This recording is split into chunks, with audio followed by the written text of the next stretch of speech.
እኔና ወንደላጤዎቹ ክፍል 4 ደራሲ ዘሪሁን ገመቹ ተራኪ ኢልሃም ፈሪድ አሚን ቲዩብን ሰብስክራይብ ላይክ እንዲሁም ሼር በማድረግ ቤተሰብ ይሁኑ ወደ ታሪኩ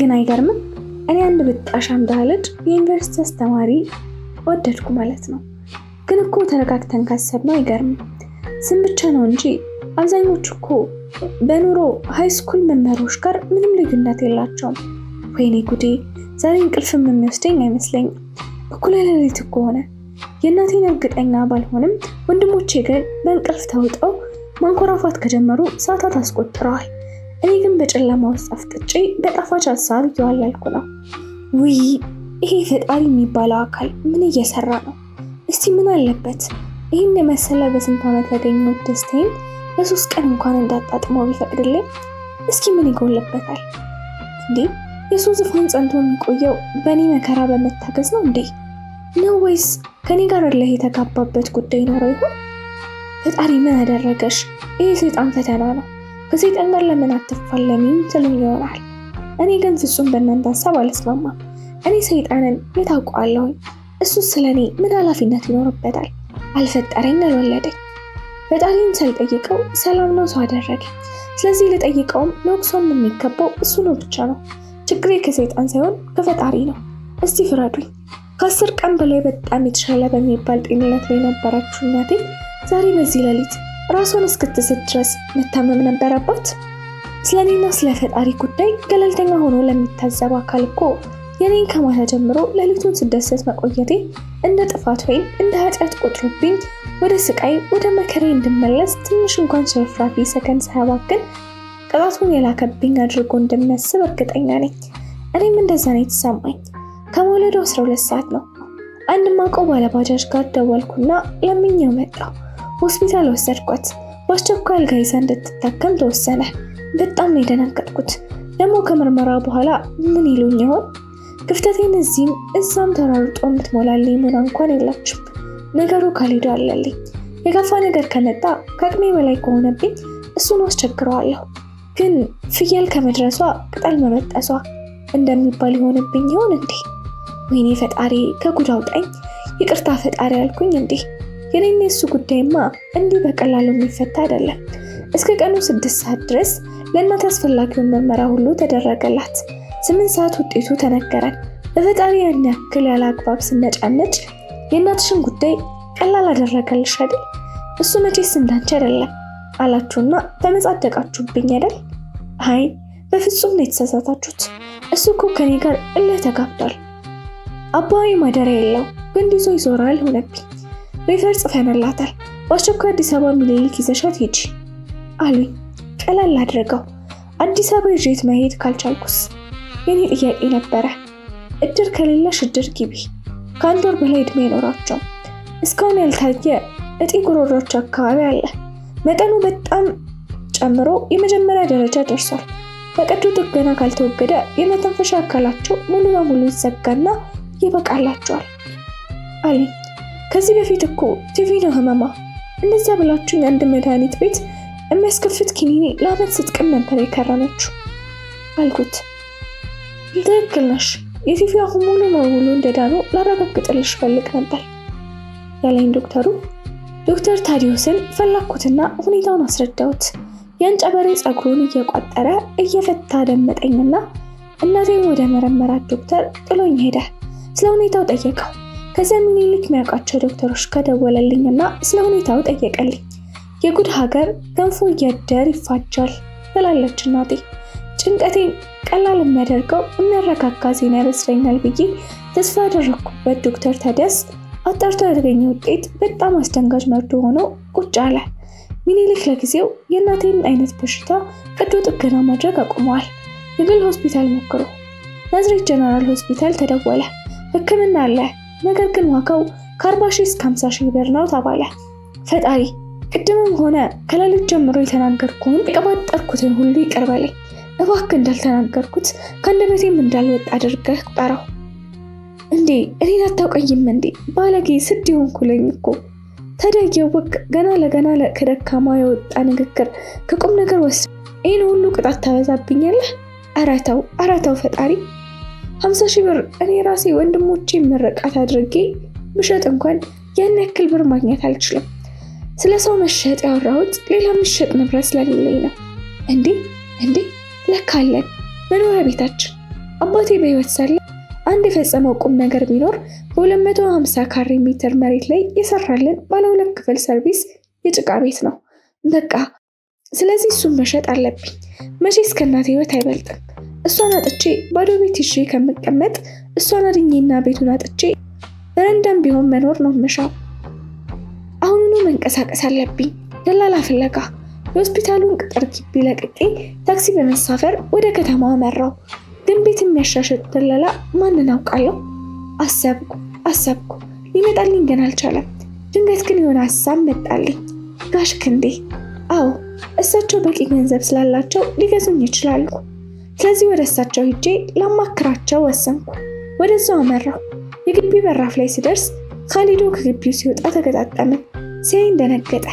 እኔ ምንም አልመሰለኝም። ቀጥሎ እንዲህ አለኝ።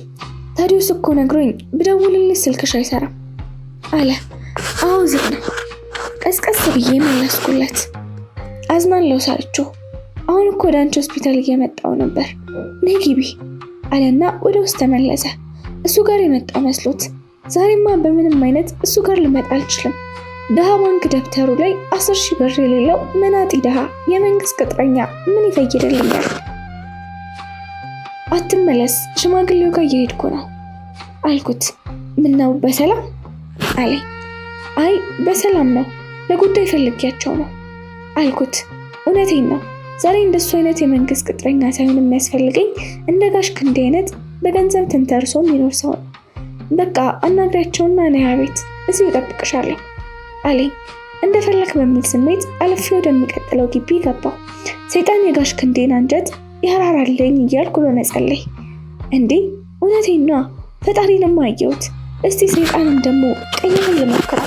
ገርበብ ያለውን በር ሳንኳኳ ማነው ይግቡ የሚል ጎርናና የይለፍ ድምፅ ከውስጥ ሰማሁ። ገባሁ። ጋሽ ክንዴ ሳሎን ቁጭ ብለው ቲቪውን እያዩ ናቸው። እንዴ አንቺ ነሽ እንዴ እንደ ውጭ ሰው መታንኳኪው ሲሉ ጠየቁኝ። አሁን ይሁነኝ። ውይ እንዴት ጥቁር ቁር ብለሻል፣ እናትሽ እንዴት ነች ሲሉ ጠየቁኝ። ምንም አትል ስል ባጭሩ መለስኩላቸው። አይ ዝም ብለሽ እኮ ዛሬ መምጣት አልነበረብሽም፣ ምን ችግር አለው? ሆቴል እኮ መጠቀም እችል ነበረ ሲሉኝ ለዛ አይደለም የመጣሁት አልኳቸው። ታዲያ ለምን መጣሽ? እርሶን ፈልጌዎት። ነያ ቁጭ በይ አሉኝ። ለካ እስካሁን 2 ሜትር ከሳቸው ራቅ ብዬ እንደተገተርኩ ነበር። ነቃልኩና ተንደርድሬ ሄድኩና ትቀመጣለሽ ብለው ሲጠብቁ እግራቸው ላይ ተደፋው። እግራቸው ይሸታል ግን ጉዳይ አልነበረም። ዛሬ ሽንት ቤትም ነክረው ቢያወጡት አልጠየፈውም። እንደ መርገብገብ እንደ መደንገጥም ባለ ስሜት አረ አይገባም፣ ምን አድርገሽ ነው? ቅበሩኝ፣ ካለርሶ ማንም የለኝም። እንባዬ የተንጠባጠበ ነጠላ ጫማ ያጠለቀውን የአሸፋፋ እግራቸው ላይ ይንጠባጠባል። በሁለት እጃቸው ሰቅስቀው አነሱኝና ጎትተው ወንበር ላይ አስቀመጡኝ። ምን ገጠመሽ አሉኝ። መናገር አልቻልኩም። የሆነ ነገር መጥቶ ሩሩ ላይ ተወተፈብኝ። አራት አልቅሽ በቃ፣ እንደውም አትንገሪኝ፣ ገብቶኛል። እናትሽን ሆስፒታል ስላስገባሽ ገንዘብ ቸግሮሽ ነው አይደል?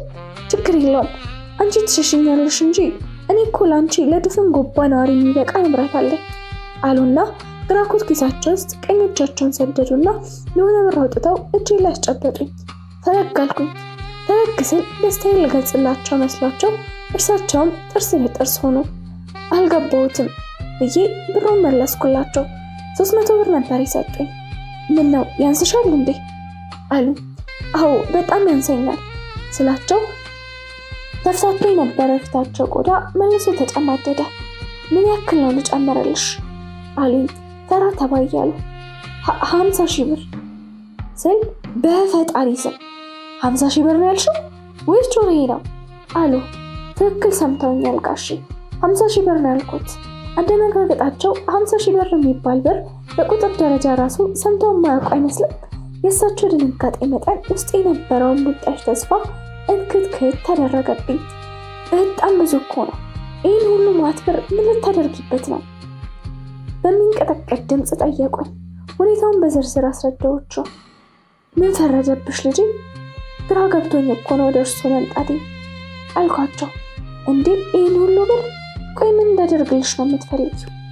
አሉኝ። ቤታችንን እንዲገዙኝ ወይም ለሚያውቁት ሰው እንዲሸጡልኝ። የቱን ቤት ሲሉ የኛና የምንኖርበትን። ውይ እዛ 6 ኪሎ ያለው ቤት ምን ያደርጋል? ሌላው ሽመጥ የሚቆርጥ ንግግር። ለኔ ሲሉ የእውነት የሚወዱኝ ከሆነ የእውነት እንደሚሉት ለኔ ስሜት ካሉት በቃ ቅበሩኝ። ምን ላድርግ? የመጨረሻው ማጥቂያ መሳሪያ መጠቀም አለብኝ። እስኪ እንደዛም አድርጌ በተሳካልኝ ስላቸው እንደምወድሽማ ምንም ጥርጥር የለውም። አንቺ ደርደር እያልሽ አስቸገርሽኝ እንጂ ይህኔ ተጋብተን የሞቀ ቤት መስርተን ነበረ። ግን ምን መሰለሽ ቤታችሁ የሚጠቅም ብር አይወጣም። ቤቱ ኩሽና፣ ሰፈሩ ደግሞ ጨለማ እኮ ነው። አውቃለሁ ለኔ ሲሉ ቀኝ እጃቸውን በሁለት እጆቼ ጨብጠው እያሻሻቸው እንባዬን እያራገፍኩ ተማጸንኳቸው። ለመሆኑ ቤቱን ለመሸጥ እናትሽ ተስማምታለች አሉኝ። ኧረ አልተስማማችም፣ እሷ እኮ ራሷን አታውቅም አልኳቸው። ታዲያ ሲሉኝ እኔ ውክልና አለኝ ችግር የለውም አልኳቸው። ከዛ ጸጥ አሉ። እኔ ማሰቢያ ጊዜ እንዲያገኙ ተውኳቸው። በተመሳሳይ ጸጥታ ተዋጥኩኝ። ከ15 ደቂቃ በኋላ ይመስለኛል። ምን አይነት መከራ ነው! አንቺ የምትይው ነገር አይሆንም። ባይሆን በሌላ ነገር እንስማማ። በጉጉት በተቀመጥኩበት እየተጠነጠነጥኩ ሌላ በምን እንስማማ ስል ጠየቅኳቸው። ንብረቴን ንብረትሽ አድርጊው። እንዴት አድርጌ ነው ንብረቶትን ንብረቴን ማደርገው ስላቸው አግብተሽኝ ነዋ አሉኝ። አግቢ አልኩኝ በድንጋጤ። አዎ አግቢ ፍርጠም ብለው። እውነት ማግባት አልኳቸው። አሁንም እኮ ብሩን የእውነት ነው የምሰጥሽ። በዛ ላይ ቤተሰቦችሽን ቤት አልባ ከማድረግ ትከላከያለሽ። የሆነ ጦር ልቤ ላይ ሲሰካና የሚሰነጥቅ አይነት ህመም ከጭንቅላቴ ሲሰማኝ ትንፋሽ አጠረኝ። እንደምንም ራሴን አጠናክሬ ማሰብ ጀመርኩኝ። በቃ ብልጥ መሆን አለብኝ። አዎ ምንም ምርጫ የለኝም። ለጊዜውም ቢሆን በሀሳባቸው ተስማምቼ ብሩን ከሰጡኝ በኋላ ሌላውን ጊዜው ሲደርስ አስብበታለሁ ስል በውስጤ ወሰንኩ። በቃ እሺ ተስማምቻለሁ ስላቸው ተስፈንጥረው ከመቀመጫቸው ተነሱና ወደ እኔ ተንደርድረው ጨመቁኝ። ግንባሬና ጉንጬን እያፈራረቁ ሳሙ። እኔም በዝምታ ተሳምኩላቸው። እቺ ቀን እንደምትደርስ አውቅ ነበረ። የዘወትር ጸሎቴን አምላኬ ሰማኝ። ውሃ አጣጬን ሰጠኝ። ያ ማለት ነው ፈጣሪ ያንተ ምን ይሰናል በማለት እየቀባጠሩ ወደ መቀመጫቸው ተመለሱ። አያችሁ ፈጣሪ እንዲህ አይነቱን የእሳቸውን ጸሎት ይሰማል። የኔን ብቻ ተውት። ለዛውስ ምን ይታወቃል? እኔንም ሰምቶኝ በዚህ መንገድ ሊረዳኝ አስበው ይሆናል። ንጭንጩን ባቆም ሳይመቸኝ አይቀርም። በይ እንግዲህ ዋና ሀሳቡ ከተስማማሽ በዝርዝር ጉዳይ ላይ እንነጋገርበታለን አሉኝ። ይቻላል። በፌስታል ሙሉ የታጨቀ ብር በእጄ ሲያስጨብጡኝ በመናሜ እያሰብኩ መቼ ነው እናትሽን ይዘሻል ለመሄድ ያሰብሽው አሉኝ። ገንዘቡን ካገኘውማ ምን ዛሬ ናጋ ያስባለኝ። ውሎ ባደረ ቁጥር ጤናዋ በጣም አስጊ ሁኔታ ላይ ነው ያለው። ስለዚህ ከነገ ወዲያ ብሄድ ደስ ይለኛል አልኳቸው። ከነገ ወዲያ አሉ። አዎ ከነገ ወዲያ። በጣም ጠባብ ጊዜ ነው ያለን። ለምኑ? ለመጋባቱ ነው አሉኝ። አዎ ለዛማ ምን ጊዜ ይኖረናል ብለው ነው። ያው እንደመጣው ሁኔታዎችን አመቻችተን አላስጨረሱኝም። እንደዛማ አይሆንም አሉ። እንዴት? ነገውንም ቢሆን እንጋባለን። ጤንነታቸውን ተጠራጠርኩ። መጋባት ማለት ያው ሁለት ሰዎች ተጋቡ የሚባለው ዋና ነገር ተጋብተናል ብለው ሲፈራረሙ ነው። ስለዚህ ነገ መዘጋጃ ሄደን ህጋዊ ጋብቻ ሰነድ እንፈራረማለን። ከዛ ከነገ ወዲያ ጠዋት 50 ሺህ ብሩን ሰጥሻለሁ። እናሽን ይዘሻት ትሄጃለሽ። ስትመጪ በውላችን መሰረት ቀጥታ ወደዚህ ቤት ትገቢያለሽ ብለውኝ ያረፉ። ገመትኳቸው በላይ አደገኛና ተንኮለኛ ሆነው ያገኘዋል። ወጥመድ ውስጥ ከታችኋለሁ ስል ወጥመድ ውስጥ ጨመሩ። አሁን ምንድን ነው ማደርገው? እንዴ ምን ነካሁት? ዝም ብሎ ከመሬት ተነስቶ መጋባት አለ እንዴ? እስከ መጨረሻ መንፈራገጥ አለብኝ እንጂ በቀላሉማ እጅ አልሰጥም አልኩ በውስጤ። እንግዲህ ምርጫ አንቺ ነው አሉኝ ቀብረር ብለው። የመጫወቻ ካሳ እሳቸው እግር ስር እንደሆነ እርግጠኛ ስለሆኑ ዘና ቢሉብኝ አይገርምም። ማለቴ በጋብቻው ተስማምቻለሁ፣ ግን ትንሽ እንኳን የሰርግ ዝግጅት ሳይኖር እንዲሁ ተነስቼ ቤቱ ትገባለሁ እንዴ አልኳቸው። አስከትዬም ቢያንስ 150 ሰው የሚጠራበት ሰርግ እንዲደገስልኝ እፈልጋለሁ አልኳቸው። የእውነት ግን ከእሳቸው ጋር ተሞሽሮ መጋባት ይቅርና ለአንድ ቀን አዳር ራሱ ፍላጎት የለኝም። እንዴትስ ሊኖረኝ ይችላል? ግን ጊዜ መግዣ ባገኝ ብዬ ነው መቀባጥረው። ፍርሚያውን ግን ነገ መዘጋጃ ሄደን እንፈራረማለን ብለው ኮስተር አሉ። ከዛ እናትሽን አሳክመሽ ስትመለሺ አንቺ እንዳልሽው ሳይሆን ድል ባለ ድግስ ጎባን ባንድ እግሯ በሚያቆም ሰርግ እንጋባለን ሲሉ ኧረ ተው ይስሙኝ አልኩኝ። እንግዲህ ጨርሻለሁ፣ ይልቅ ወደ ቤትሽ ሂጂና አስቢበት። ከተስማማሽ ሁኔታዎችን ለነገ እንዳመቻች ደውይልኝ፣ ካልተስማማሽ በቃ ምንም ላደርግልሽ አልችልም ብለው ፊታቸውን ቋጠሩብኝ። እኔም የማደርገው ግራ ገብቶኝ ዝም ብዬ ቤቱን ለቅቄ ወጣሁ። እማየውንም እየተንጠባጠበ ነው። ወደ ካሊዶን ቤት ጎራ አላልኩም፣ ትዝም አላለኝም። ብቻ ግቢውን ለቅቄ መንገዱን ከተያዝኩት በኋላ ከኋላ የሩጫ ድምፅ ሰማሁ። ዞር ሳላይ ሳሪ ደረሰ።